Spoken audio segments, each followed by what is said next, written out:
అసలు సుకుమార్ అల్లు అర్జున్ని అమ్మవారి గెటప్పులో చీరలో చూపిస్తాడని ఎవ్వరూ ఊహించలేదు. బన్నీ చీరలో కనిపిస్తాడని ఎక్స్పెక్ట్ చేయలేదు. కానీ పుష్పరాజ్ అమ్మవారి గెటప్లో ఉన్న ఒకే ఒక్క ఫోటో ఇండియా వైడ్గా సెన్సేషన్ క్రియేట్ చేసింది.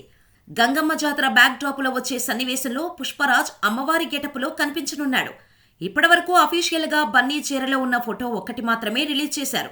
కానీ తాజాగా చీరలో ఉన్న అల్లు అర్జున్ లీక్డ్ ఫోటో ఒకటి సోషల్ మీడియాను షేక్ చేస్తోంది. గత కొన్ని రోజులుగా రామోజీ ఫిల్మ్ సిటీలో షూటింగ్ జరుపుకుంటోంది పుష్ప 2. అక్కడే గంగమ్మ జాతర సెటప్ వేసి చిత్రీకరిస్తున్నారు. ఇప్పటికే అమ్మవారి గెటప్కు సంబంధించిన షూటింగ్ అయిపోయింది. లేటెస్ట్ షెడ్యూల్లో హీరోయిన్ రష్మిక మందనతో పాటు ఫహద్ ఫాజిల్ మరియు ఇతర నటీనటులపై షూట్ చేస్తున్నారు. ఇలాంటి సమయంలో పుష్ప ఆన్ సెట్ ఫోటో ఒకటి లీక్ అయింది.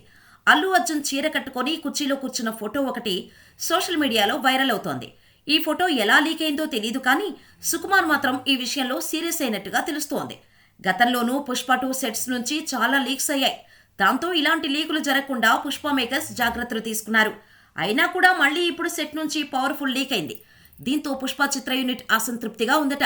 ఏదేమైనా పుష్ప 2 లేటెస్ట్ లీక్డ్ పిక్ మాత్రం పీక్స్లో ఉందనే చెప్పాలి. అమ్మవారి గెటప్లో పుష్పరాజ్ చేసే మాస్ జాతర చూడాలంటే ఆగస్టు 15 వరకు వెయిట్ చేయాల్సిందే.